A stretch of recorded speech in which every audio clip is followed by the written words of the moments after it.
What is up? What is up? What is up, everybody? Welcome in, welcome in, welcome in. Today, we're going to talk a little bit of 2022 Fantasy Football Breakouts. So, let's get into it. It's been a little bit since we did a little show here, but talking some football, but it's nice to kind of be back. Yep, always good to talk a little bit of football on this kind of like the way too early breakout series. Might have some closer to the season too, obviously, since we're like 3 months away still. I was just messing around yesterday working on my NFL matchup sheet where I go position by position, like who lines up on the left, right, and slot for the wide receivers and the corners and everything. And starting to give that ahead of time just so it's kind of in there already. But obviously teams still can make trades, sign free agents, all that good stuff too. But be very, very ready for week 1 DFS because of that. And I might even break it down a little bit more and be able to tell you which guys should have decent matchups to start the year. So maybe you target them in your drafts and then you trade them away after a bit. What's up, David? David always showing up. What's up, brother? Yeah, man, I'm excited for week 1. It's just going to be, especially when we're getting into DFS and stuff like that. Obviously, fantasy, dynasty, all that stuff's fun, but I do like playing DFS, and a bunch of us like to throw in lineups and stuff like that, so it does get competitive too. Instead of just being, in leagues together, it's competitive as a whole, which is pretty dope. But essentially what we're going to do tonight, we'll talk about one quarterback apiece, one running back apiece, one wide receiver, one tight end. So should be a pretty interesting show. Maybe these guys pan out and really break out like we're talking about. Maybe they don't, but we'll just have to see when the year does come around. Maybe, in the future we can get some sleeper episodes, some maybe guys to avoid at the cost, at least, but you have to pick them at their average draft position, because there's no players you should like fully avoid. Like, you can say you don't want to draft Saquon Barkley, but if he's there in the 6th round, you're probably going to take him, because then the risk is minimized at that point. Yeah, I agree. And it seems like, going through our list a little bit, mine is a lot more young, really. Actually, I think all of them are second years. So all of them would be second year guys. And I think a couple of you guys are a little bit older. I got one old guy, and then the rest would be 3rd-year players. So, and kind of what you were used to in fantasy football was kind of that 3rd-year breakout. Now, because of some of the rookies coming in and producing right away, you got your Justin Jeffersons of the world, Jamar Chases of the world, Jalen Waddles. People just like want instant gratification right away, but that's not always the case. I agree 100%. So let's get into it. Where do you want to start? You want to start at QB? Might as well. Yeah, I'll start at quarterback. So I'll go first with Derek Carr. So I'm pulling from Fantasy Pros expert consensus ranking as well as their ADP data. So for redraft at this point in time, he is the expert consensus 15 quarterback. So the 15th quarterback off the board. And then the average draft position is the 16th quarterback off the board. Last year, he threw for 4,800 and a couple yards after that. But in 2021, obviously, he was 5th in the league, which probably most people don't even realize. He gets his best friend and somebody he's accustomed to, and one of the best wide receivers in the league, and Devontae Adams, to join his team now. So that's obviously a plus. It's an upgrade over whatever he had last year, whether it was Zay Jones, Bryan Edwards, the ghost of Henry Ruggs. We're not going to talk about him.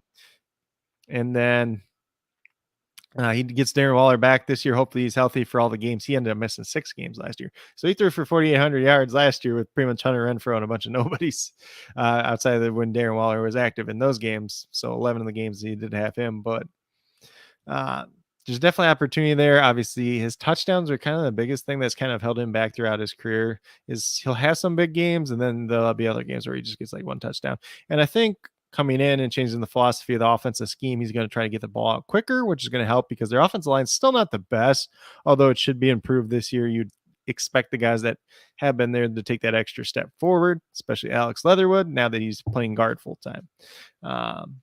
Otherwise, he might just lose his job to Dylan Parham, who they drafted in the 3rd round, oddly enough. But it's still another story for a different day. And when you're talking about, I don't think there's too big a question that he could finish as a top 12 quarterback, probably ends up in the top 10. It's just if the touchdowns go up. Last year, he threw a lot of interceptions, but he was trying to make plays deep down the field. They were trying to come back because their defense, it was better than it had been in previous years, but it still wasn't that good. That offensive line still wasn't the best. So he was under a lot of pressure a lot of the times too. So a lot of things that could factor there. But like I was talking to you about before the show, like I would not be shocked at the end of the season if he finishes higher than guys like Joe Burrow, Maybe Tom Brady, if he doesn't have his massive touchdown this year, maybe he finally regresses. Matthew Stafford, I could see him and Matthew Stafford having similar type of seasons this year. Aaron Rodgers could take a step back if he doesn't get the massive touchdowns without Devontae Adams, without some of the wide receivers that he's had there in the past couple of years. And then even guys like Deshaun Watson and Trey Lance are going before Derek Carr. Yes, they have way more upside, but Deshaun Watson might not even play this year, or he might get suspended half the year. Trey Lance might Another not even allegation. start. Yeah. He's up to 23 now, but Yeah. I mean, that's a whole story for a different day, but Mm-hmm. Trey Lance might not even start week one. He's going ahead of him too. I mean, you just Yep. see Derek Carr and Kirk Cousins getting undervalued every year. Kirk Cousins had that really good year last year, and I think it's kind of Derek Carr's turn to do it. And if he gets that 4,800 passing yards and let's just say he gets the 32 touchdowns, which was his career high, which I don't think is completely out of the question when you had to have a guy like Devontae Adams. That's going to make you a top 10 quarterback. I don't care like if he doesn't have the rushing upside, but he's going to be. I think what we just want for him this year is a little bit more consistency game in and game out. And if he can do that, especially with the weapons that he does have there, could be very interesting. And the one thing I do like about Derek Carr is he is very consistent. So year after year after year, he's he's number 15 quarterback. So it's like you can depend on him not being worse than that, right? So that to me is already upside. You already know you're not going to get somebody that's worse. So I'll say, that's like his floor. So then, but the problem with him is consistency game to game, or that's what it's been more so in the past. So you'll have the 3 touchdown games, then he'll come out the next week and throw 1 touchdown, or like the one year they're like, oh, he's going to smash Atlanta. And then he had like 4 turnovers, which was just like that offensive line performance was like one of the worst graded performances like from PFF, like of all time for offensive line. He just like had no chance. And that was 2 years ago when they even had like a decent offensive line, but all the guys were banged up at that point. So, should be an interesting play. And, this is a guy that you're getting towards the end of your draft at this point in time. So this is like 12th round or later. And you talked about Waller too, right? Waller being out.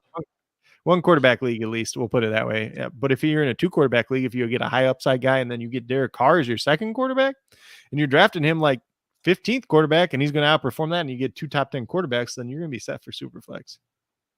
Yeah. And Waller being out. Sorry, my dog's being crazy. With Waller being in there, coming back, Renfro blew up last year, and then now the addition of Adams is going to be ridiculous offense. Yeah. We'll see. They kind of got a little gap at that other wide receiver, though, and they got Demarcus Robinson there. That's not very good coming over from the Chiefs. They got Keelan Cole coming over, who's had flashes at times throughout his career. So we'll see who plugs into that role, but I would expect, Hunter Renfrow, Darren Waller, and obviously Devontae Adams be on the field more often. Maybe they go to more 2 tight end sets. They did move on from fullback Alec Ingalls, so that'll be interesting to see how that all plays out for sure, though. So let's see here. Yeah, I'm excited. And don't be talking crap about my boy Bryan Edwards. I like Bryan. I like Bryan Edwards, and I was looking back at a trade that I didn't take last year, and I probably should have took it as like Bryan Edwards for like Alan Lazard or something like that. Yeah, looking back, that might not be too bad now. But you never knew. But we didn't know Devontae Adams was going to move on from Green Bay, and we didn't know Aaron Rodgers was going to be back for sure. So there's a lot of risk there too. So we got your quarterback, who's a lot younger guy, but it's a guy that I was very high on coming in the last year too. Yeah, definitely. Obviously we saw the potential that he had coming out, in the combine, how well he threw with the combine, how well he did, college. But Zach Wilson is my guy. I was actually way off of Zach Wilson last year, kind of watching what he did at the end of the year, seeing what they did in the offseason, seeing what they did with that line, even bringing in some potential, or bringing in like, Conklin, because he's going to be an awesome blocker for that line, or pass blocker. So this is somebody that I think I would be attacking kind of later, because I think he's going to still be later. I think I'm going with let's see, the consensus for him is 24. So the 24th overall quarterback. That's even behind, Mac Jones, Tannehill, who, Jameis Winston, he's behind Jameis. Matt Ryan, Tua. A lot of people think Tua is going to be right, but with the weapons that Zach Wilson has acquired, they just got Breece Hall, and they just got a Garrett Wilson. So a couple more weapons for him to go, play around with. Line looks a lot stronger. Let's see here. I got a bunch of notes here. I'm gonna pull up. Yeah. So the thing with the line though too is if Mekhi Becton's healthy this year, That's a big deal, but it sounds like they're going to have, or when I was looking at depth charts yesterday, it sounds like they're going to have him play right tackle now. And then it's him, Elijah Vera Tucker. George Fant's going to stay on a left tackle. And their line's pretty good when it's all put together when everybody's healthy. And then obviously, like you said, brought in Tyler Conklin, brought in CJ Uzama at tight end, and then drafted the local kid, Jeremy Rucker, too, who's a really good blocker, could develop into a decent tight end in time. You add Garrett Wilson, who's arguably the best wide receiver in this class, or at least the safest. Oh, yeah. He's going to plug in right away. You still have Corey Davis, and then you have Elijah Moore. You can actually put him in the slot where he's supposed to play. And then you still have Braxton Berrios that you brought back that strong in season 2.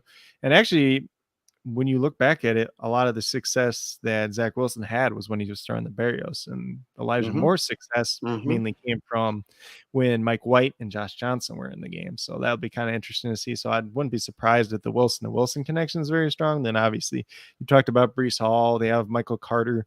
The defense still isn't the best though. So like they still could be in these shootout games and he might have to throw the ball a little bit more, but he's like any rookie. He's going to have growing pains, and everybody kind of just knocked him because he threw 4 interceptions against the Patriots.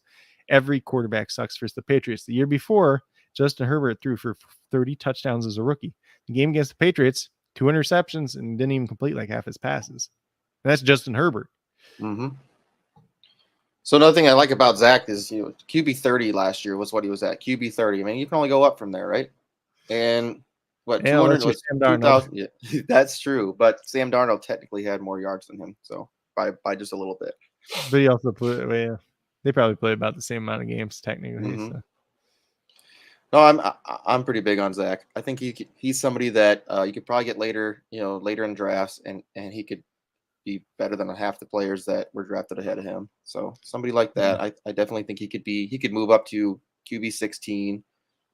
QB 13. I mean, he could definitely move up there. It's just going to be, see if the team's clicking with all the potential that they have. He could be up there. So just somebody that I think I'm going to be targeting later that I think a lot of people might be off of just because kind of how we played last year. Yeah, and like if you break down the 2 halves of the season, before he got injured and then after he got injured, I think it was before he got injured, he had 11 interceptions in total, and I think he only threw 2 of them after the injury. So like there was a big change there too. But then you got to also remember Michael LaFleur, the offensive coordinator, this is his first time ever calling plays, and he did not call plays very well to start the year at all. He kind of learned as he went. So there's definitely lots of things that go up in terms of everything too. So it'll be interesting to see what happens this year. I'm still rooting for him. If you're playing in Dynasty, where you can get him right now is pretty good spot, if he pans out. Yeah, I'm excited for him. Yep, definitely excited for him. So let's get into some wide receiver talk. I was going running back next. Oh, we can go running back. I'm good with whatever, brother. I'm going in order. Let's go. Yeah, so my running back's J.K. Dobbins, expert consensus ranking, running back 23 right now. Average draft position is running back 19. I'm going to see exactly what spot that is, like what pick overall at this point in time. Obviously, this is probably something that's going to change. People are kind of low on him right now, which, I mean, I get it. He's coming off the ACL and everything, but let's see here. ADP. Just pulling that up real quick again. I love Dobbins, man. I love him. He was one of my favorite players coming out of college too. So in PPR right now, he's going around pick 42, which is in the 4th round. Think back, and this guy was going, middle of the second, end of the second last year. And nothing's really the only thing that's really changed is he had the ACL. And yes, the first year back off the ACL is usually not the best. Usually it's year 2, but at the same time, it happened so early that he's, 12 months removed from it by the first game. So not too worried about that. He had 9 touchdowns as a rookie where he really wasn't used too much around the goal line at that point in time. Averaged 6 yards per carry, which was the best in the NFL that year. Obviously, when you talk about the Ravens, they have a renewed focus on the running game. They revamped their offensive line once again. Hopefully, Ronnie Stanley's healthy for the full season. And they brought in Morgan Moses. They brought in Linderbaum to replace Bradley Bozeman. They brought, they drafted some more tight ends. They really want to play a bunch of tight ends. So there's a lot of things to like about J.K. Dobbins here. So they do have, a couple other backs in this backfield. So Gus Edwards is there. He's also coming off an injury. And they signed Mike Davis. But I'm not afraid of Mike Davis. Mike Davis sucked last year. He wasn't good. He was one of the worst NFL, he was one of the worst backs in the league last year. And they drafted fairly high. Yeah, well, 5th round last year, so a little bit overdrafted there. When you talk about him, the contract that they signed him to, they only owe him like it's $152,500. That's the dead cap. They can cut him in the preseason; it won't even blink an eye. Like it'd be nothing. So he's kind of there. I think it's more of just an insurance policy, just in case one of these two guys is just not like right to start the season. So then they do have Gus Edwards too. He's coming off his own, I believe, ACL as well. They could cut $2 million or they could save $2 million by cutting him as well. And I wouldn't be surprised if they cut him, honestly, especially like after you sign Mike Davis, I'm like, they might just cut Gus Edwards. And I don't think it'd be the craziest thing in the world. They did draft Tyler Beatty out of Missouri. I like Tyler Beatty, but to me, he's just more the handcuff to J.K. Dobbins because he does similar things to Dobbins. Obviously, he's just not quite as big, not quite as good of a prospect overall, but still a pretty good player in his own right.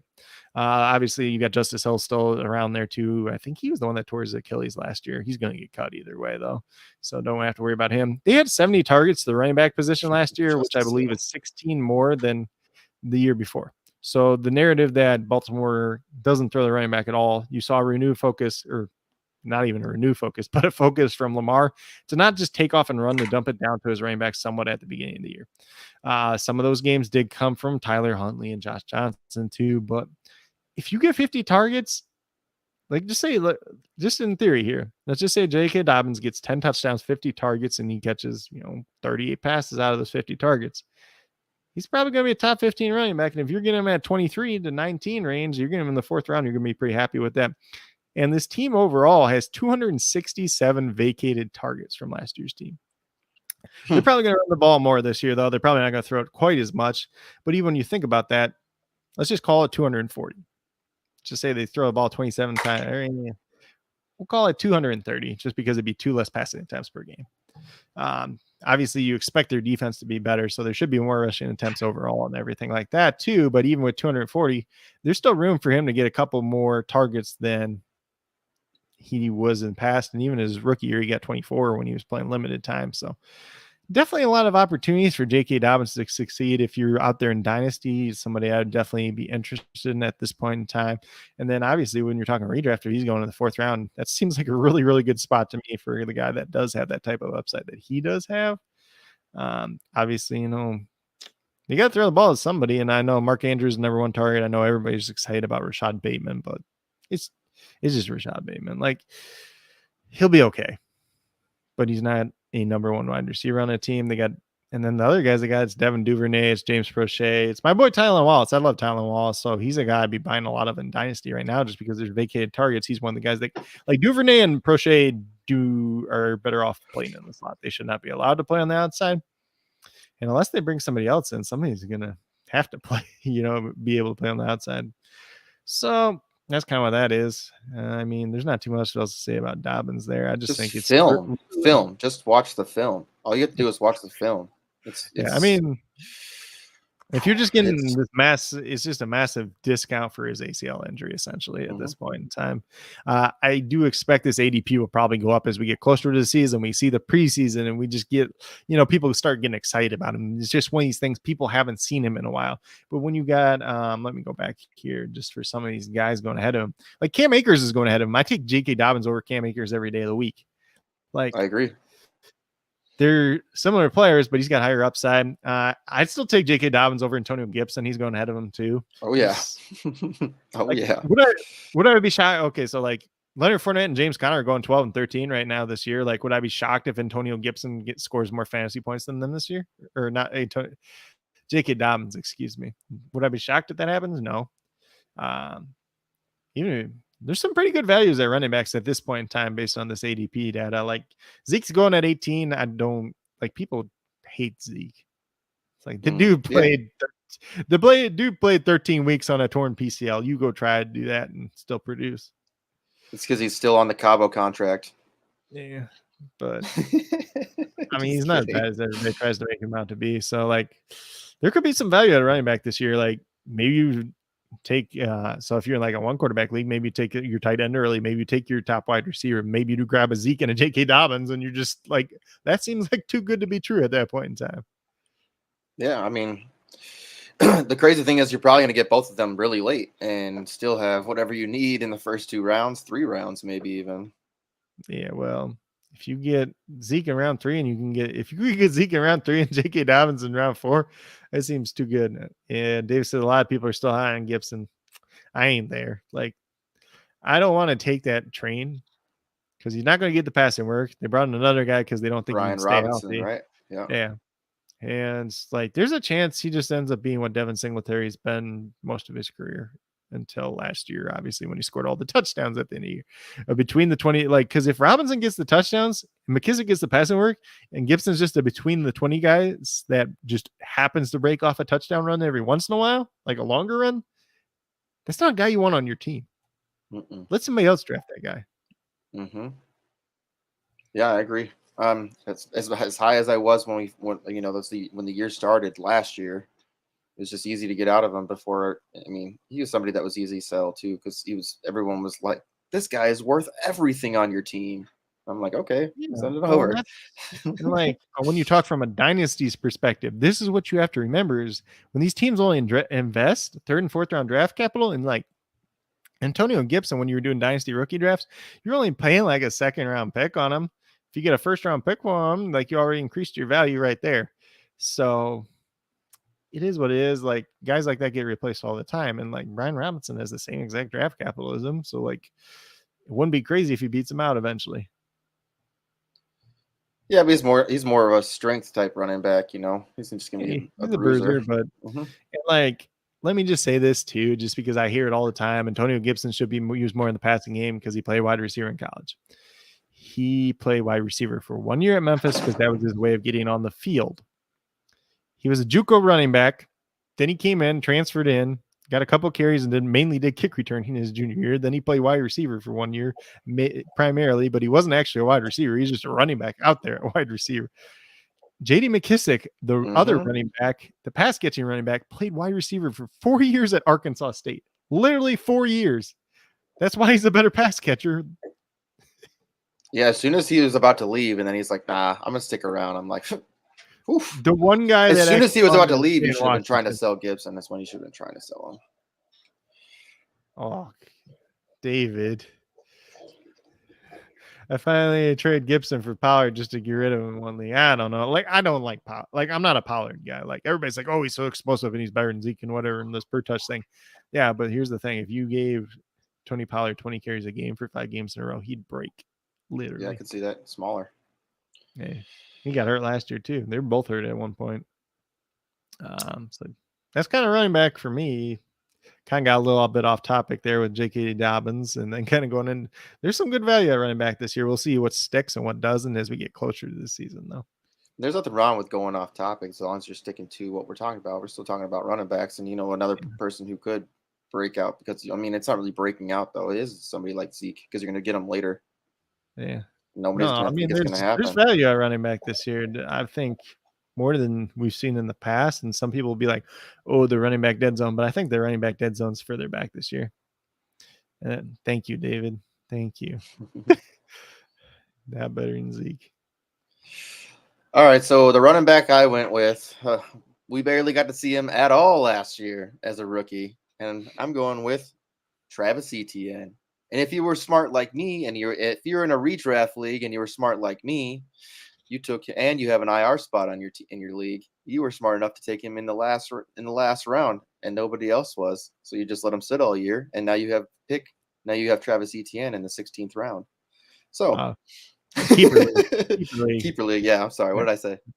You said redraft. If you took him in redraft keeper, that's what we have. Yeah, it's like 2 keepers we keep. But I'm like, yeah, how dumb are you guys? I grabbed Cam Akers and Etienne at the last 2 picks. I'm like, can't go wrong with that. But anyways, I'm going with Travis Etienne. He's somebody that I'm going to be targeting this year. I think a lot of people are either going to be forgetting about him, or they're going to be thinking that maybe Robinson comes back off that injury, which I don't think is going to be a thing at all. Maybe he comes back and plays a little bit, but he's not going to be doing what Etienne does, especially with the ability of his pass catching and his rapport with his quarterback that he had through college. That to me is something that I can't get past. Even though that Trevor Lawrence didn't look, the best last year, I still think that he has the potential to play well with Travis Etienne. Having that person next to you that you played well with in college might give you a little bit of confidence booster. Having that one person you can be like, all right, well, this isn't going well here. You know what I'm saying? New coach, new regime, which is nice too. Obviously, we saw what happened last year. That didn't go well. Having a coach that kicks your players and goes out. Yeah. So just another thing that, to get away from. The James Robinson Achilles tear, that being there, I'm not, ETN's ready to go. Travis, and Robinson, easily somebody that they could get, move on from, So I like Travis Etienne. Crazy college stats.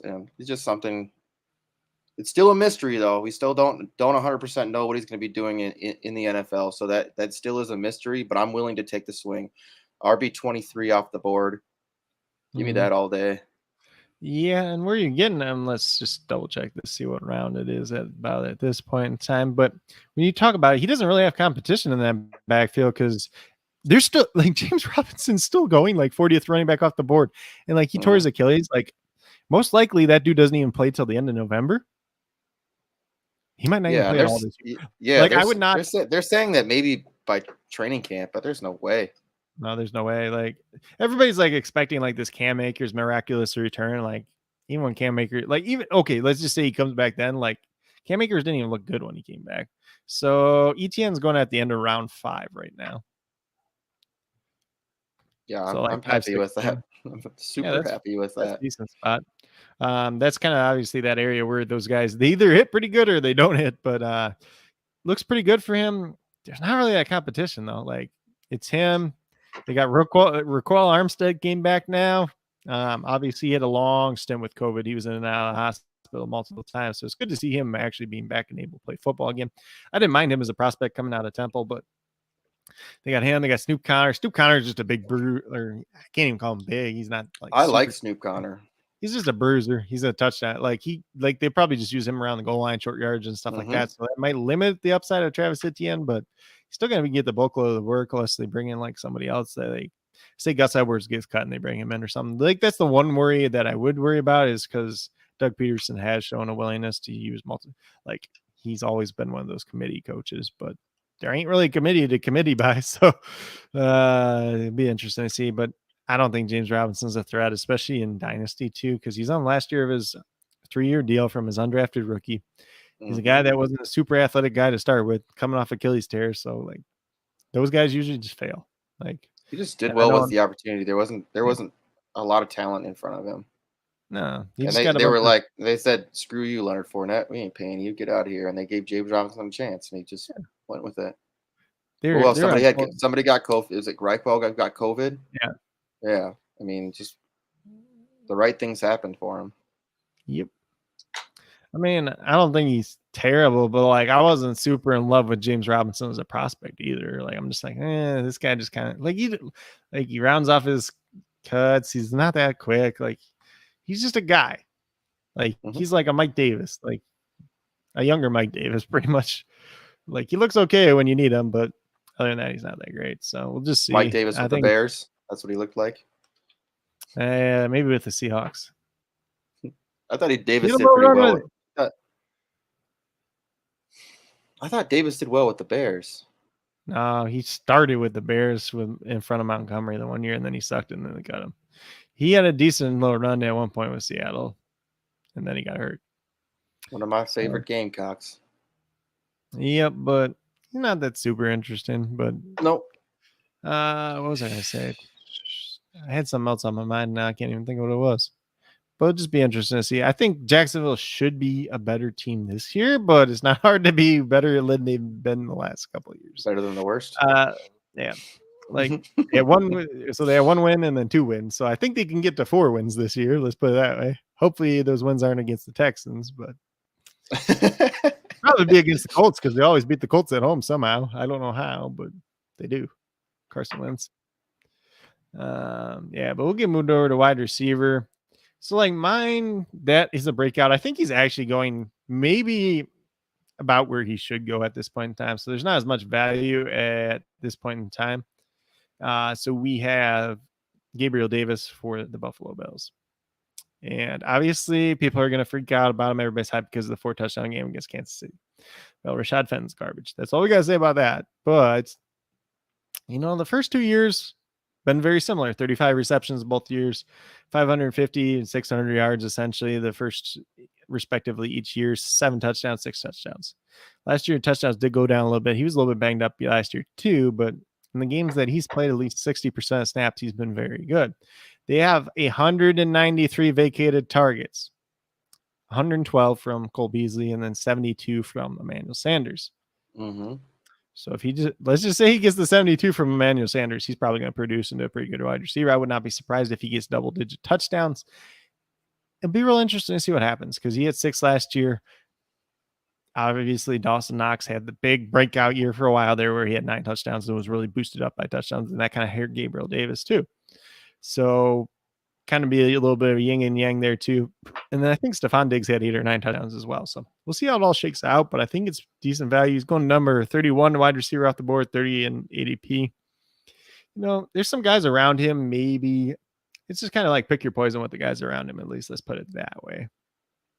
I thought Gabe Davis, didn't he have like 3 or 4 touchdowns in the last 2 games or something like that? I think he had 3 touchdowns in the last 4 weeks. He had like a 2-touchdown game and a 1-touchdown game. Okay, yeah. Yeah. And then like the last game they were playing with like backups anyway. So it was like Mitch Trubisky in there or whatever. But let's see. Week 13, 14, 15, he had a total of 4 touchdowns. Yeah. And then, but he's going, so like, it's just kind of a tricky area where he's going. I wish he was going a little bit later at this point in time, just because you got like the tier he's going in with right now. You got Marquise Brown. That's, obviously going to have a boost due to DeAndre Hopkins being suspended. Michael Thomas coming back. We'll see what he looks like. Allen Robinson, can he bounce back this year?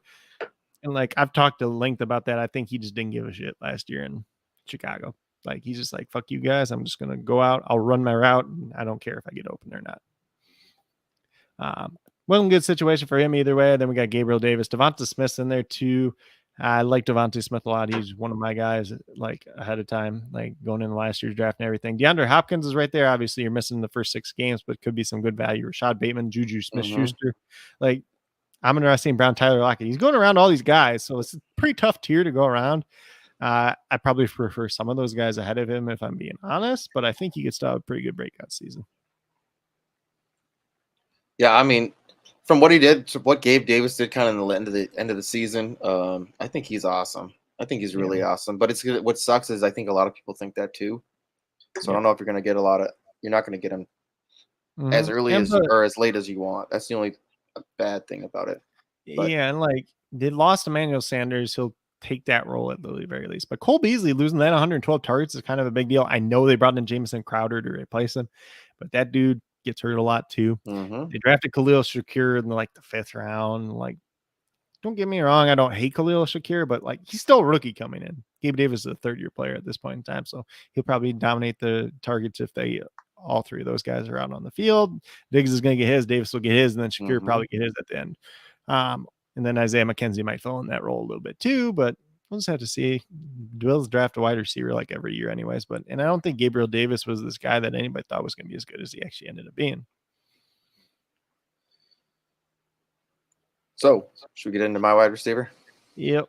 Since you did just mention him a little bit in the same tier. Yeah, and like every 1 year that's on your list is people that I like too, but it's just like, yeah. That's the best part about it, because after I mentioned my guy, you get to talk a bunch about him anyways. Yep. So who I went with was somebody that I was actually way off of last year, because I think I liked somebody else who was better, who played with him on the same exact college team, and that is, Devonta Smith. So I was way more of a, Waddle fan. I thought Waddle was better potential receiver, way better. Even in college, I thought he was better. Just got the injury. Hey, it's just my opinion. Just my opinion. Just my opinion. But I went with Devonta Smith. I think he has the potential to be a huge blow-up star this year. Last year's stats, he only had, and you and I kind of went over this, and I think you think I'm a little bit high, but I think that he has the potential to do where I'm at. So 64 catches on 104 targets, 916 yards, 5 touchdowns. So at a 61.5% catch rate. and he was at 14 yards per catch, or 14.3. So I just broke it down to 14. I just broke it down this year, maybe about 14 yards per catch. And I boosted him to 64 yards, or 65% catch rate. And then I said 124 targets, 80 catches. So he's only getting, 16 more catches. And that puts him at 1,120 yards, 10 touchdowns, and potentially puts him up at a top 16, top 12 wide receiver. And what was he last year? 30? I can't remember off the top of my head now. It's probably like 28 or so, I think. So I think he has the potential to make a big jump, big leap, especially, Jalen Hurts having a different year, and then bringing in AJ Brown, and Goddard, even just them two taking a lot of these potential other, quarterbacks and DBs off of him, and giving him that potential, obviously shorter, or 14 yards per catch. That's pretty long throw. And Yeah. I feel like with his ability and his route running and what he can do after the catch, especially, like AJ Brown's kind of the same, where it's more of a shorter routes, but that the shit that he can do after the catch is what scares people. So I think having that on the other side could open up some things for Devonta. And for me, going from somebody who I was completely off last year to now somebody that I'm going to be probably trading to get. Yeah. So he's a guy I was saying bye before, like, the early off season, but obviously bringing AJ Brown, it's a good and a bad thing at the same time, because AJ Brown's going to get his targets no matter what. Mm-hmm. And I think the way you look at Devonta Smith, he'll probably use more vertically down the field, which is not a bad thing. It's something that he can do. He's and like, my thing is why I like him over Waddle, like coming out of college. He could do everything. Waddle was just kind of that speed guy, run after the catch, and like, he wasn't the refined route runner. And like, yes, Waddle is faster, but he's really not that much faster. Like, Waddle's really fast, but Devonta Smith's not slow by any means. Like, he still probably would have ran sub 4.4, but obviously he didn't run. And obviously, like, people were like, oh, the weight. And like, it didn't matter last year. It really didn't matter. Like, it might be a concern, like, along the lines. He's going like wide receiver 35 off the board at this point in time. Like, beginning of the 7th round, it's not a bad spot there. It just kind of depends on who he's all grouped with. I think the biggest loser in them getting AJ Brown is Dallas Goedert, because because Dallas Goedert's going to work in that intermediate. AJ Brown's going to work in that intermediate, and AJ Brown's going to get his. And he probably takes away some touchdowns from Goddard. Goddard's just a guy I'm not on this year, and everybody's still pretty high on him. I never quite got why people love Dallas Goedert so much. Like, not that he's a bad tight end, but I think everybody just always overvalued him, and is like, this year's going to be Dallas Goedert year. And it's just like, when Zach Ertz is gone, like, he had a couple good games throughout his career, and then Ertz was gone last year. Like, he's decent down the stretch, but it's like, I don't know. It's just this thing. I'm just like, I'd rather have people that are going after him, like, pretty easily. So I think Devonta Smith, he's a guy that I like quite a bit. Obviously, it'll be interesting to see how this offense all plays out this year, especially because they were so pass heavy at the beginning of the year, and they were run heavy in the second half of the year. So just kind of the mix of everything, and kind of balancing it all out, and seeing Jalen Hurts, who I do like quite a bit, his next step in his development. Yeah, I think I'm super happy that they didn't decide, let's use some of these draft picks to draft a wide or a quarterback. Like, why? Just give the guy a chance. Just give him a chance. Yeah. Didn't Devonta Smith have one of the best toe tap catches of the year last year? I'm pretty sure. Devonta needs to work on his sideline footwork. Devonta Smith does not need to work on any footwork. He's already like exceptional at all footwork. I'm like 99.9995% sure that he had probably one of the best toe tap catches of the year last year. And let me go back real quick too, because I know I can't remember exactly how many yards he has as a rookie, but it was over 900 yards. Yeah, 900. I have it right here. 900 and 916 yards. Yep. Yeah, 5 touchdowns. He had 4 plays that were going to be touchdowns that got called back for penalties away from the play itself. So let's just say, for example, he gets 68 catches. He gets 9 touchdowns instead of 5, and now he's over 1,000 yards. If we're talking about him as a rookie, like, think about the difference in value, like, where people would be valuing him. He didn't have a bad rookie year, but just because there was Jamar Chase. They're having this exceptional year, and then just because Waddle got a crap ton of catches, but like he was just in that situation where they had to do that because everybody else was terrible on their team. But and Tua can't throw the ball that far, but he can throw the ball that far. It's just not that great.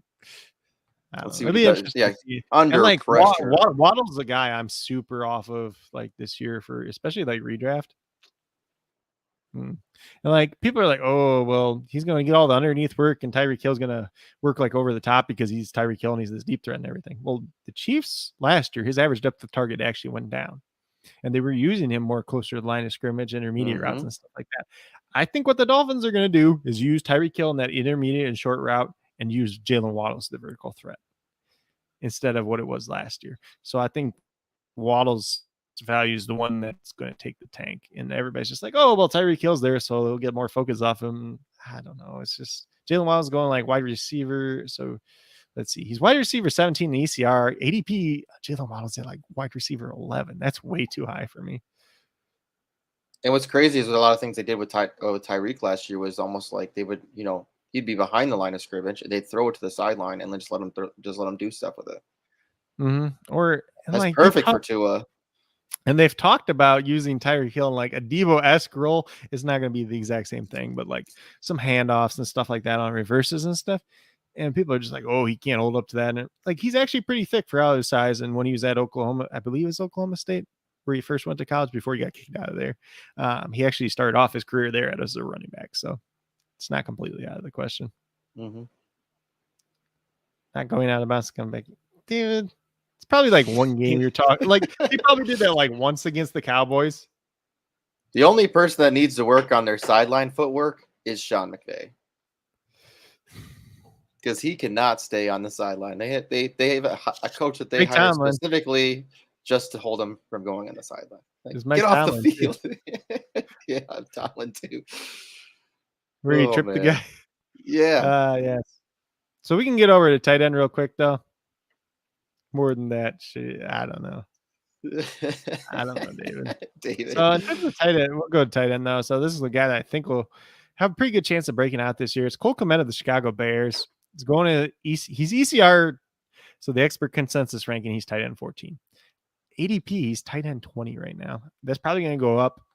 But that's a guy that you're drafting at the end of the year. Like he was good last year. Let me just see that ADP real quick, what round that ends up being equivalent to. So he's getting drafted essentially at the end of the 12th round at this point in time. And the crazy thing is I liked Kmet coming out of college. I thought he was really great, but just not getting used in the offense. He's a complete tight end. He had 93 targets last year, which was 9th among tight ends. Kind of that threshold for a top 10 tight end in terms of targets is 90 targets for the season. He's already done that once. He has 60 receptions, 612 yards. The big thing on him was he had no touchdowns. But Jimmy Graham's gone now, and Jimmy Graham had like 3 in the red zone. Jimmy Grandpa? Maybe their offense moves the ball. Probably not, but who knows? They have 208 vacated targets this year, which is one of the most in the league. So he's probably going to get, like, I wouldn't be surprised if Cole Kmet gets 110 targets this year. Like, because it's just him and Mooney already got 140 last year, so he can only get so much more, Like he, in theory, Mooney could get 160, but even if you give him 160, and then, so let's just say we give Mooney 20 more, we give Kmet, what would that be? 17 more? So that'd be 38. So there'd be 170 pretty much left over still. And even if you just give that to Byron Pringle and Quincy St. Brown and Velas, like all these guys they brought in that aren't very good. Like Pringle's the best guy they brought in, but like Pringle should only be your number 3 wide receiver ever, and he's like essentially their number 2 wide receiver. Like they just need like a guy there that's a clear-cut number 1 wide receiver, which they'll probably draft next year because the Bears are not going to be very good, and they'll have a high draft pick. And you got guys like Addison and Butte and Jackson Smith and Najigba. So those 3 guys, one of them probably end up there next year. But Mooney should be a 2. Pringle should be a 3. Velas Jones could be a 4, kick returner, whatever the heck you want to call him. But he's already like 25 years old anyway. So, So Cole Kmet could be very important for this offense this year. And at the very least, you got a young quarterback that's probably going to be under pressure a lot. So dumping down the tight end. has a chance to, he's got a chance to be a top 10 tight end. And if you draft him at like 20, pretty good return on value. So I went with somebody that's just somebody that I really liked, somebody that I think has potential to do well, but it really just depends on if they use him. I think Tomlin used him pretty well last year. Pat Fryermuth, somebody that he's got the talent, definitely has the end zone. He's a big end zone threat, big end zone target. But it just depends if they let Mitch Trubisky. I mean, you and I went over it. Let me pull up what was the stats for Trubisky. The 8 games that they actually. Let's see, with tight ends. Let me pull this up real quick. So, let's see, Bears gotten at least 40 yards in a game with a tight end in eight of their games when Trubisky was there, and during that time, 2,069 yards, 17 touchdowns, 4 interceptions. So, I feel like when they're using the tight end, Trubisky does better. So if they get to that point where they use somebody like Pat Fryermuth, who was, if Pitts wasn't there last year, he's the guy. He's the number 1 tight end coming out of college. So he's just talented, and he showed how talented he was last year at tight end 13 last year. I mean, he has the potential to be top 10, but it's not like it's going to be a breakout. I mean, I guess it's more somebody that I'm going to target just because I know his talent's there, and I know Tomlin will use him. I mean, you have Kenny Pickett coming in, but I just think it's going to be Trubisky for a little bit, and he's going to have to, depend on somebody like the big body Pat Fryermuth. But I mean, so here's the biggest thing too. I don't know if they throw the ball this many times next year, but Pat Fryermuth had 79 targets as a rookie. The other tight end, Zach Gentry, had 25. Eric Ebron had 18, so that's 43 targets. So you could potentially take away a little bit from that. Deontay Johnson had 169 targets, which he's probably not going to repeat this year, if I'm being honest. Claypool had 105. He'll probably be close to that again. I know they drafted George Pickens. George Pickens, like Ray Reed McLeod and James Washington, had 110 targets combined. So, and Juju, if you throw him in there, that's 138. He's gone. There's plenty of but all 3 of those guys are gone. So, like George Pickens, like even if George Pickens has 105 targets, which is still a pretty good amount for a rookie, there's still 30 plus targets there to go around too. Najee's probably not going to get 94 targets again. And even if you get Pickett in there with, like, I don't think it's out of the question for Pat Fryermuth to get that to that 90 target threshold that we want for a tight end. And then if he can still carry that tight end upside, the biggest thing for me is just if he continues to get those touchdowns, or if Claypool regresses back to a little bit what he did the year before, because Claypool only had 2 last year, and how they use that down in the red zone, and whether or not they're efficient with the new quarterbacks that they do have there. I know everybody likes to make fun of Big Ben, but he was still efficient. Like, especially in the had an arm. Yeah, he used to. Everybody's like, "Oh, he can't throw more than 20 yards anymore." He got a couple throws over 30 yards last year, so. But I don't know. Yeah, I just think the talent's there in Pat. But it's not like he's gonna move. He can't move up a lot. I mean, he maybe move up 3, maybe 4, but it really depends on what Mitch does. It really depends on what Tomlin wants to do with this offense this year. Maybe they just run the ball. Ultimately, it comes down to where you have to draft him, and then kind of what you see his ceiling as. So right now I see tight end 11 in ECR, tight end 10 in ADP. We'll see what round that is real quick though.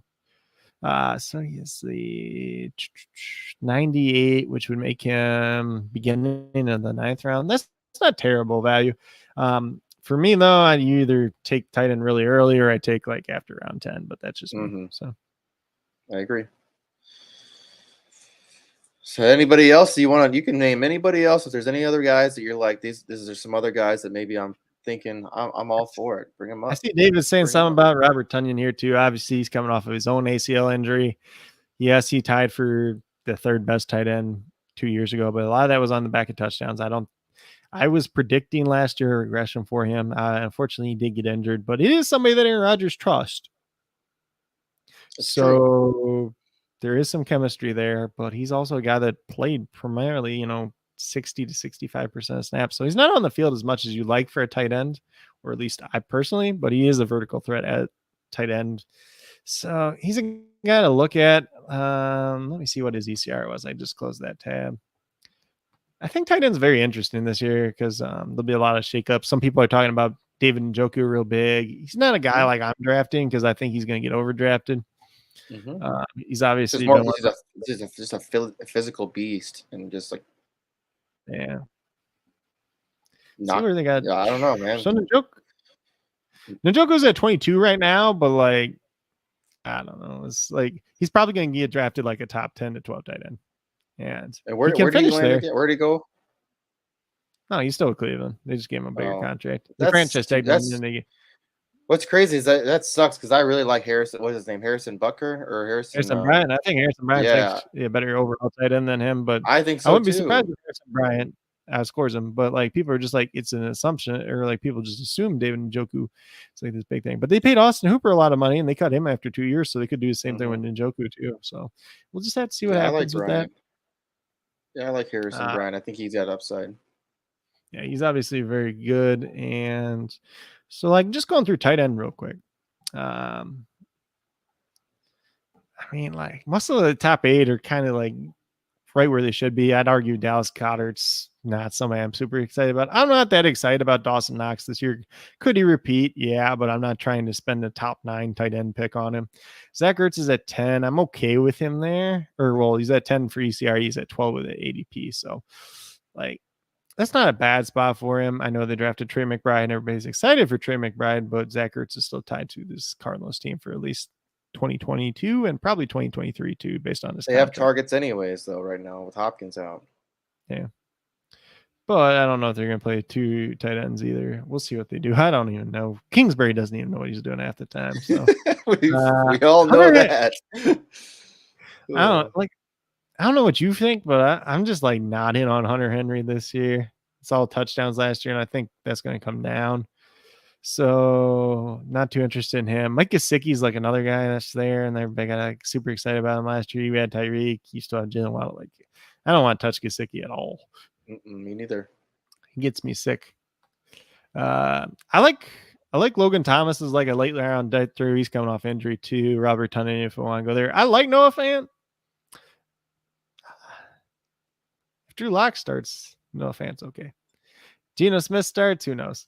Because when Drew Lock's in trouble, he look when Drew. This is a real thing though. When Drew Lock's in trouble, he looks for Noah Fant every time. It might change when he has Tyler Lockett, but in Denver, every time he was in trouble, Noah Fant. And I think Lockett could take a big nosedive this year. It'll be interesting to see how that all pans out. Because DK, like, Lock might just throw the ball up, chuck it up to DK, and just be like, go get it. So we'll see. Smith's another guy that's a really popular name, right? The Doug Baldwin drop off. Yeah. Well, Smith's another guy that's getting a lot of hype right now. The Doug Baldwin drop off. Yeah. But Smith, he's a guy that's getting a lot of hype. He's a good late round guy too. Albert O could be, but they also drafted Dulcich. And Dulcich is very similar to Robert Tonyan, who Hackett had in Green Bay. So it'll be interesting to see how they use those 2 guys, especially with all the wide receivers they have there anyways.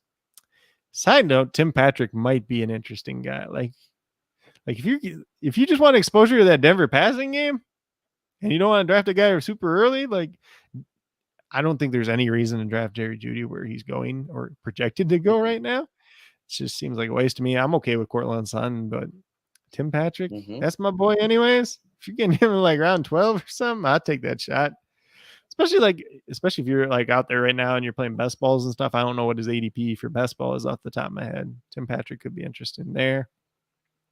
I know Bob Lund was on. He was talking about Tyler Higbee too in terms of consistency, but he had some touchdowns in some key games too, so he could be interesting as well, especially with, no Robert Woods, no Odell Beckham. I know they added Allen Robinson, but still questions whether or not he's got it or not.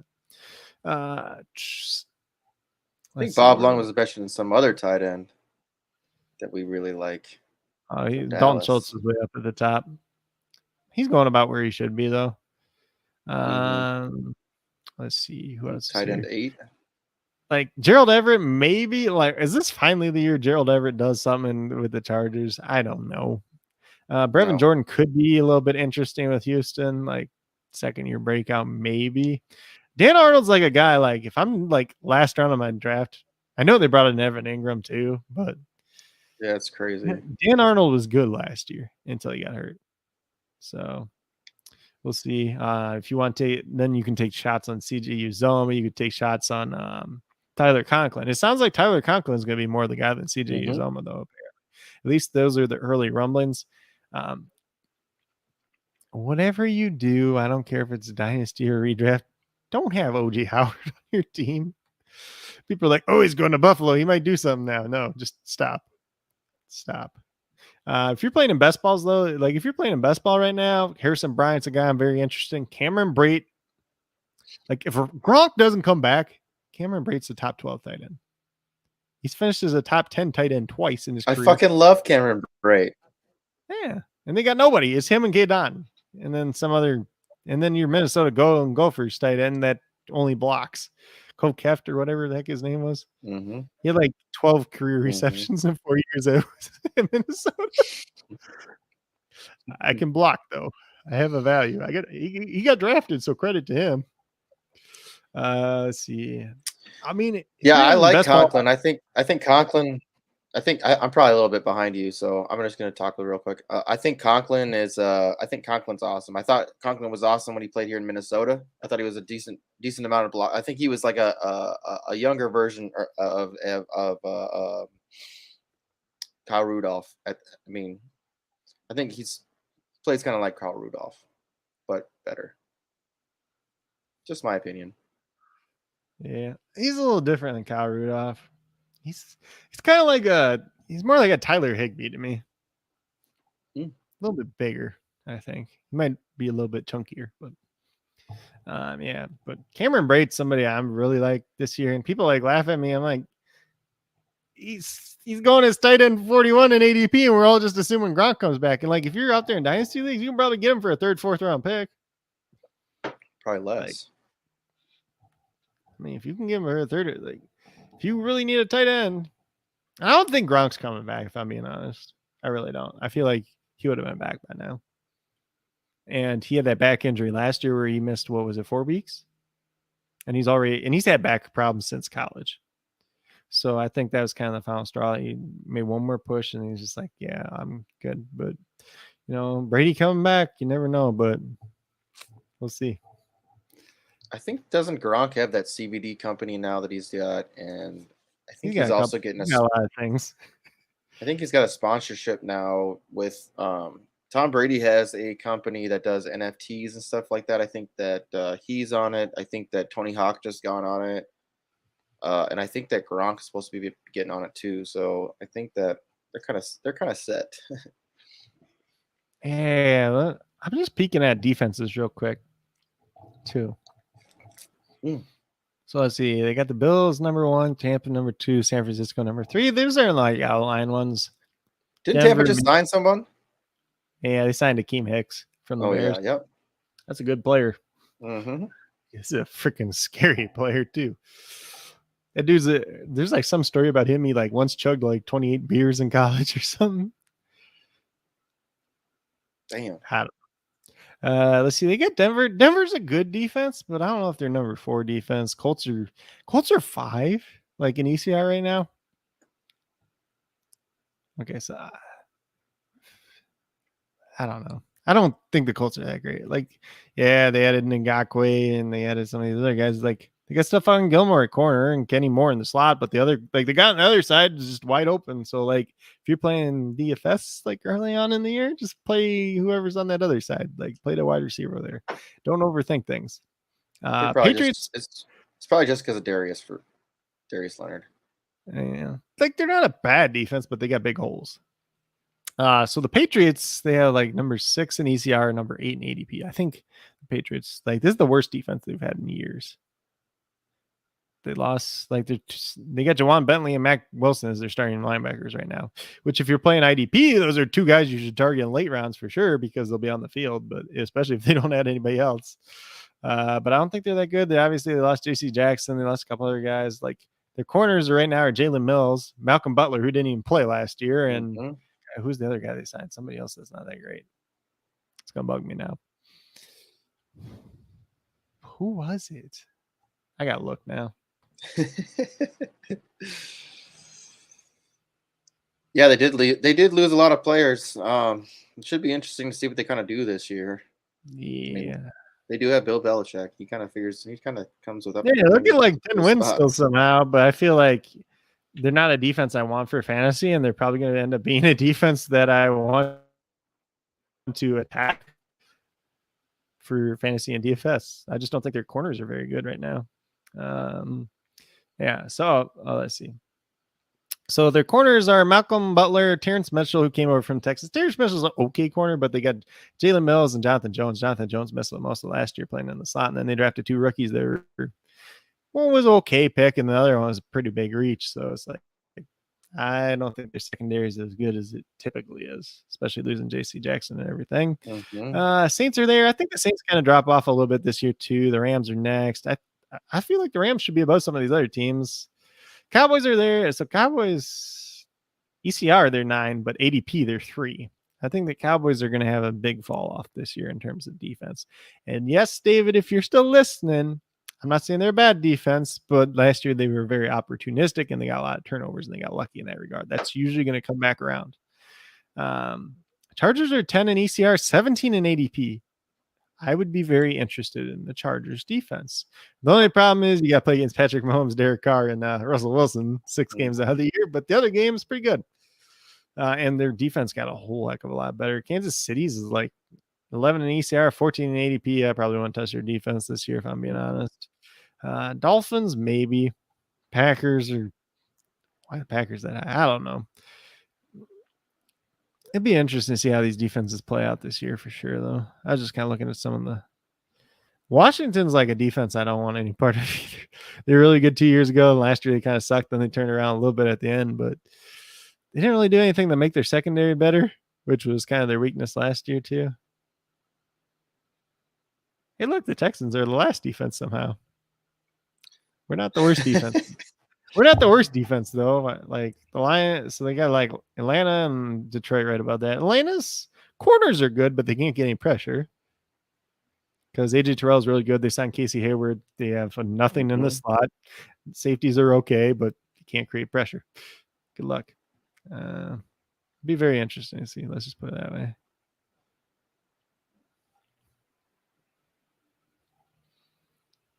I don't know. You got anything else?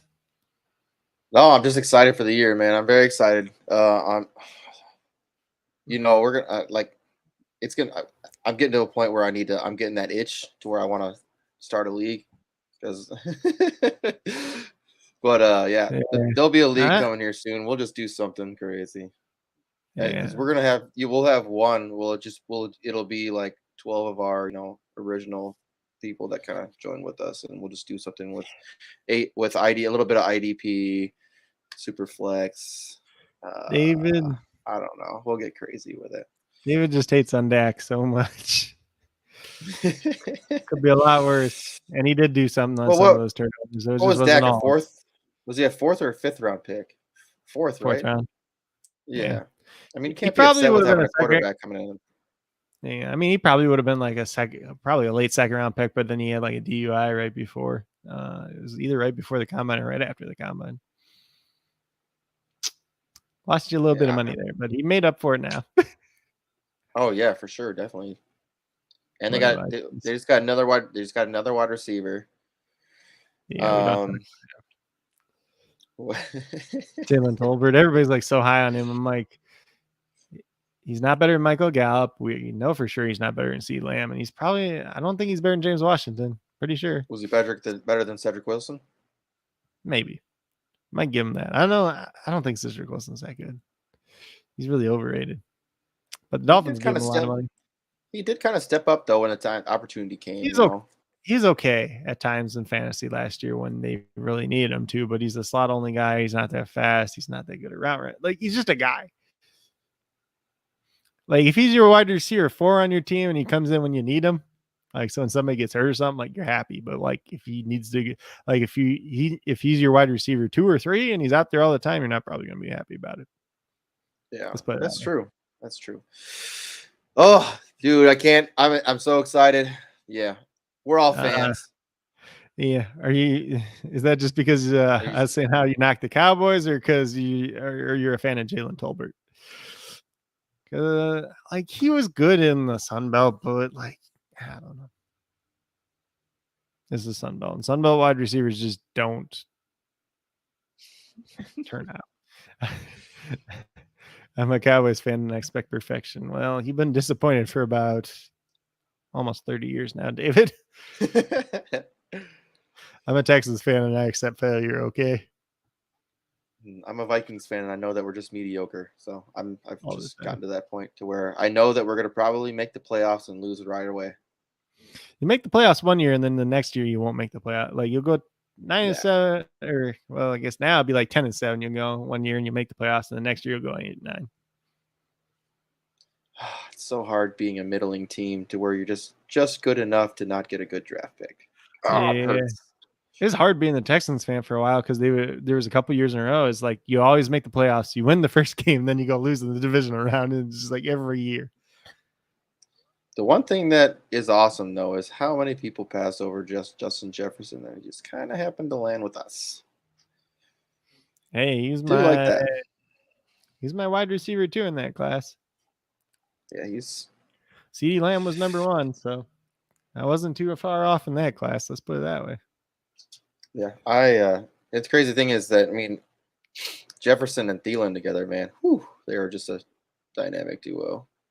Yeah, it'll be interesting to see what Thielen does this year. That's a guy. I wonder what his ECR is, since we're just That's on all the right. top. There's somebody else that I like on this squad that if he gets the opportunity, I think he'll be good. KJ Hamler. KJ Osborne. Or Osborne, yeah. Why did I say Hamler's the Denver guy? Yeah, Osborne. Yeah, dude. And it's what's crazy about him is like only way I really like even saw this guy is from randomly playing Madden, him just coming in and like every single time we played, he never dropped the ball. And it's crazy because that's how he is. He don't drop the ball. He's one of those weird guys too, just because like he only punt returned his rookie year. He was a 5th or 6th round pick out of Miami. He was really good at Buffalo, transferred to Miami, and then he was pretty good there, and then he got drafted. Obviously, he was punt return. He's didn't got do anything hands. else. He's got hands. And last year he was called upon. Like last year, he was free at the beginning of the year in Dynasty. I'm like, pick this guy up. They said they're essentially hinting they want to use more 3 wide receiver sets, and he's their best wide receiver left. So you should probably have him on your team for Dynasty. And then if you did, like there was times last year you could trade him away for a 2nd round pick, and then you made out pretty good for a guy you got for free. But I like him a lot for Dynasty. They didn't really add much to their wide receiver room, although I do like Jalen Naylor, and I don't think Thielen's there past this year anyways, which is kind of like it's sad at one point, but it's just like at some point you have to move on to. Especially with injury history and age. He's just older now too, but hopefully he has the last good year with them. I hate to see him get hurt and then kind of end like that though. So Thielen's going wide receiver 37. He's the guy that maybe you buy into a little bit for a bounce back year if you get the touchdowns and stuff like that. Wide receiver 3, wide receiver 4 in your team would not be the worst thing in the world. Let's see where Osborne's going. I know he's like 81 in Dynasty, which is just insane to me. Yeah, KJ Osborne is 85 in redraft. He's below Terrace Marshall Jr. Well, ECR he's 85, ADP he's 71. So we'll go with the 71 because that sounds better to me at least. Do not hate on Terrace Marshall. He sucks. He doesn't suck. He's just incredibly lazy. And he walked into like Sam Darnold. What? He's incredibly lazy. And plays with Sam Darnold. Yeah. And Matt Corral. Yep. I like Matt Corral, but everybody's like, "Oh, he's going to beat out Sam Darnold. And it's going to make their team better." I'm like, "How's a 3rd round guy that's beating out a former 1st round pick?" Like Matt, like if you're just hoping Matt Corral's like you're preying on him coming in and being Russell Wilson, Kirk Cousins, Dak Prescott. Those guys don't grow on trees. Like the rarity of those guys that get drafted like in the 3rd, 4th round and become starting quarterbacks, they're very, very rare. And what's more rare is Tom Brady's in the 6th round. Yep. But there was just some magical thing that happened in and these two superpowers just met. Supposedly the Jets were actually really interested in Tom Brady, but they already had Chad Pennington, so they didn't draft him because of that, essentially. And then he had like 2 or 3 shoulder surgeries. He won comeback player of the year twice. I'm not sure if anybody else has ever done that. It's something. He was a Pro Bowler once. Once or So twice. anything else? Anything else you got to say, brother, before we get out of here? Nope. Unless you want me to rant on about Chad Pennington going to Marshall for 5 years. No, he didn't go there for 5 years. Just, yeah, we'll get out of here, though. I got to go do some research. We got to go do some research for baseball anyways. Yeah, make sure everyone checks out Coach Craig's. If anybody plays any DraftKings or any FanDuel, especially FanDuel, because he does some write-ups for FanDuel, which is dope. So if you do any FanDuel, make sure you're following him. Make sure you follow him on Instagram. Or sorry, not Instagram, Twitter and YouTube for sure. I know you have a bunch of other stuff too, so just let them where to find you at, man. So essentially for the MLB DFS, it's all on my YouTube channel, or we'll start with the YouTube channel. So at Coach Craig Sports, I do the daily core picks for DFS for FanDuel main slate. You can still take some of the information that I get from there and play on other sites such as SuperDraft or DraftKings or whatever platform you like to use. If you like using Yahoo, I really haven't explored Yahoo yet, but some people say it's pretty good. Then over at weepatats.com, my daily cheat sheet comes out. So do a pay up option, a mid-range price guy, and then kind of value guy, so a cheaper guy. And then that's for each position. So you got your pitcher, you got your catcher / first base, second base, shortstop, third base, 2 outfielders, and then my top GPP stacks for the day, the ones that I would consider stacking or look the best on paper for the day. Doesn't always end up being that way. I said to stack against Baltimore and Texas yesterday, and then both their pitchers pitched like 6 innings, only gave up like 1 run combined between the two of them. I'm like, well, can't always be right. And that's the part about baseball. There's a little bit of randomness on any given day. Anybody can do anything pretty much. Then obviously you can check out my Patreon at Coach Craig Sports at patreon.com/Coach Craig Sports.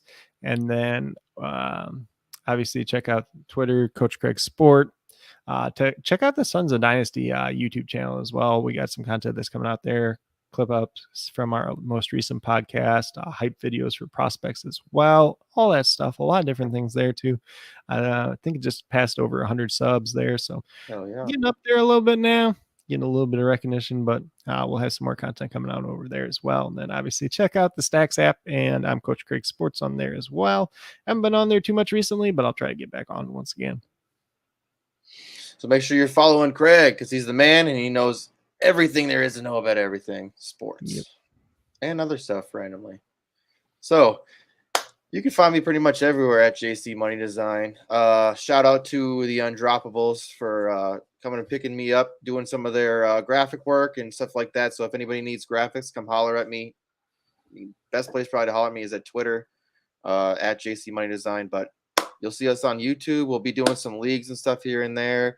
We have a betting forum or on Facebook, and we also do have a Discord as well. So if anybody wants to get in on the Discord, come holler at us, because Craig posts all his stuff for DFS on there. We post anything for we do any kind of betting. We even have some outright betting. We have some guys that help us out with some outright betting stuff, bet slips, and we do some other stuff.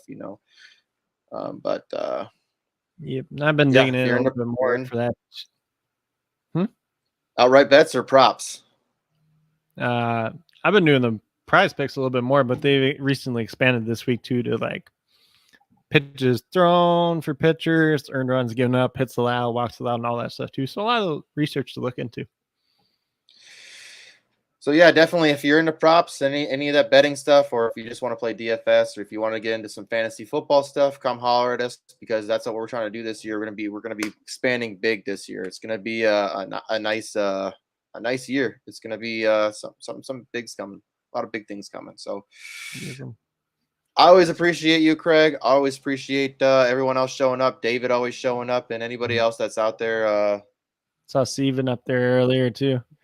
Yep, Steven. Shout out to Steven, and anybody else that's new that showed up. I appreciate y'all. I know we had someone else new, or I think Diggs BTW. I wonder if